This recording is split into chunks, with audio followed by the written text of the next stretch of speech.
Hi good morning. ಇದು Sunday mini vlog. ಬೆಳಿಗ್ಗೆ ತಿಂಡಿಗೆ ಟೊಮೆಟೊ ಬಾತ್ ಮಾಡ್ಕೋಬೇಕಿತ್ತು. ಹಾಗಾಗಿ ಒಂದು ಕುಕ್ಕರ್ಗೆ ಎಣ್ಣೆ, ಧನಿಯಾ, ಬ್ಯಾಡಗೆ ಮೆಣಸಿನಕಾಯಿ, ತೆಂಗಿನಕಾಯಿ, ಟೊಮೆಟೊನ ಹಾಕೊಂಡು ಫ್ರೈ ಮಾಡಿಕೊಂಡು ಶುಂಠಿ ಬೆಳ್ಳುಳ್ಳಿ ಪೇಸ್ಟನ್ನು ಹಾಕಿ ಫ್ರೈ ಮಾಡಿ ರುಬ್ಕೊಂಡ್ರೆ ಮಸಾಲ ರೆಡಿ ಆಗುತ್ತೆ.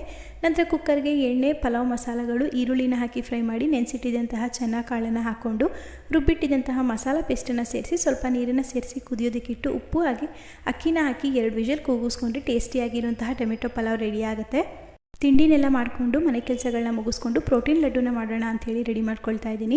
ಒಂದು ಕಡಾಯಿಗೆ ಸ್ವಲ್ಪ ಕೊಬ್ಬರಿನ ಹಾಕ್ಕೊಂಡು ಫ್ರೈ ಮಾಡಿ ತೆಗೆದಿಟ್ಕೋಬೇಕು. ನಂತರ ಅದಕ್ಕೆ ಗೋಡಂಬಿ, ಬಾದಾಮಿ, ಪಿಸ್ತಾನ ಹಾಕಿ ಫ್ರೈ ಮಾಡಿ ತೆಗೆದಿಟ್ಕೊಂಡಿದ್ದೀನಿ. ಇದ್ರ ಜೊತೆಗೇ ವಾಟರ್ ಮೆಲನ್ ಸೀಡ್ಸ್ ಹಾಗೆ ಮೆಲನ್ ಸೀಡ್ಸ್ಗಳನ್ನ ಹಾಕಿ ಫ್ರೈ ಮಾಡಿಕೊಂಡು ಅಗಸೆ ಬೀಜನ ಹಾಕಿ ಸಹ ಫ್ರೈ ಮಾಡ್ಕೋಬೇಕು. ನಂತರ ಕಡಲೆಕಾಯಿ ಬೀಜನ ಹಾಕಿ ಹುರಿದು ತೆಗೆದಿಟ್ಕೊಂಡು ಅದೇ ಕಡಾಯಿಗೆ ಸ್ವಲ್ಪ ಎಳ್ಳು ಹಾಗೆ ಏಲಕ್ಕಿನ ಹಾಕಿ ಫ್ರೈ ಮಾಡಿ ತೆಗೆದಿಟ್ಕೊಂಡಿದ್ದೀನಿ. ನಂತರ ಕಡಾಯಿಗೆ ಸ್ವಲ್ಪ ಬೆಲ್ಲ ನೀರನ್ನು ಸೇರಿಸ್ಕೊಂಡು ಬೆಲ್ಲನ ಕರಗಿಸ್ಕೊಂಡಿದ್ದೀನಿ ಅಷ್ಟೇ, ಪಾಕ ಬರೆಸ್ಕೊಂಡಿಲ್ಲ. ಎಲ್ಲ ಡ್ರೈ ಫ್ರೂಟ್ಸ್ಗಳನ್ನೂ ಈ ರೀತಿಯಾಗಿ ಪೌಡ್ರ್ ಮಾಡಿ ಕರಗಿಸಿರುವಂತಹ ಬೆಲ್ಲನ ಸೇರಿಸ್ಕೊಂಡು